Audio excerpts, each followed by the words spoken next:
Imagine this. You're drifting, weightless, in a vast cathedral of nothing. There is no sound. No breeze. No up or down. Just the quiet hum of your oxygen system and the infinite black pressing against your tiny window. There's no escape route.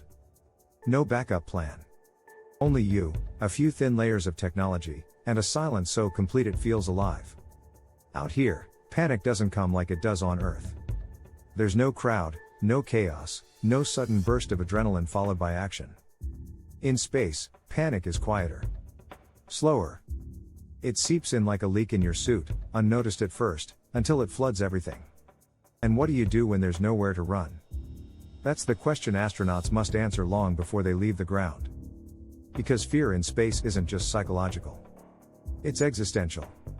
It's the kind of fear that forces you to confront the raw edges of what it means to be conscious. To be human. And there's a strange truth buried deep in that silence. Space doesn't cause fear. It reveals it. We like to think we're rational beings. That we can master fear with training, discipline, mental strength. But what happens when even your body stops obeying its own rules?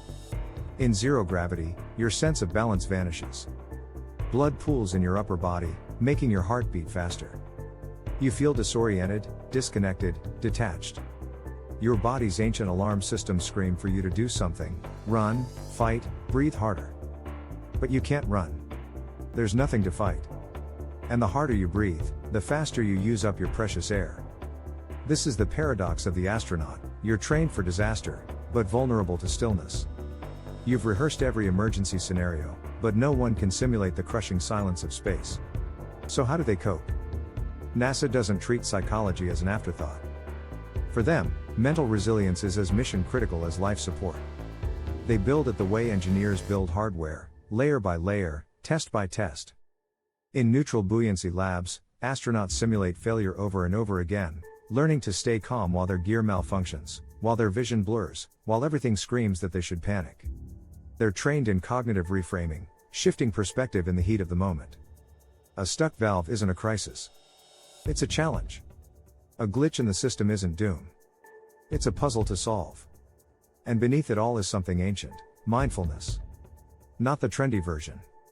The real kind. Focused awareness in the face of fear. The kind monks have practiced for centuries. The kind that teaches you not to suppress fear, but to sit with it, breathe through it, let it pass like a storm in the sky.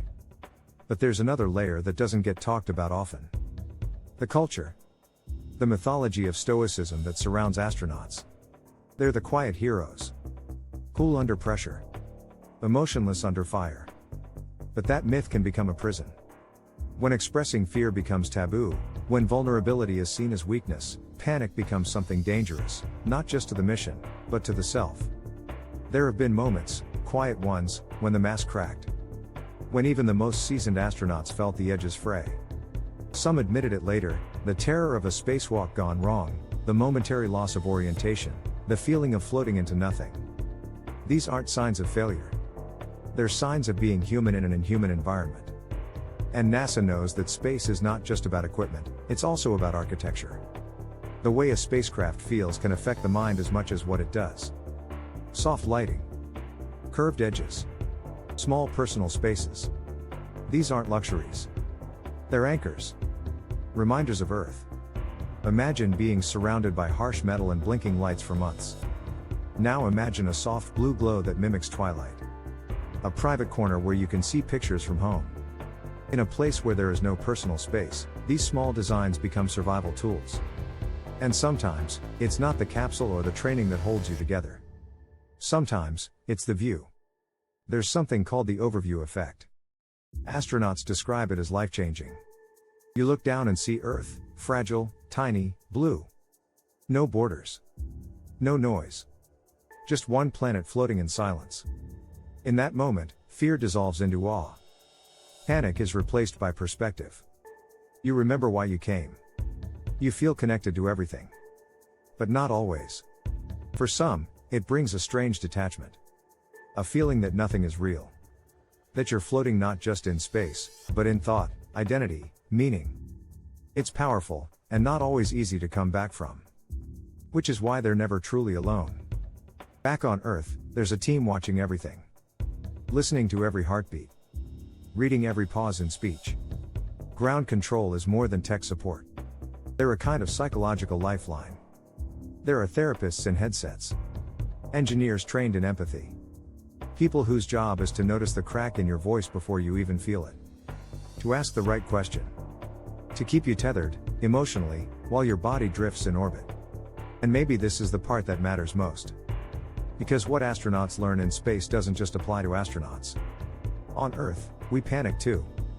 Not in zero gravity, but under pressure. At 3 a.m. in a silent room. In traffic. During exams. At the edge of life decisions. And the same tools apply. Breathing, not to calm yourself, but to anchor yourself. Naming the fear instead of fighting it. Reframing the challenge. Learning to be okay with silence. Learning to sit in uncertainty without trying to escape it. You may never leave the planet. But you'll feel the void.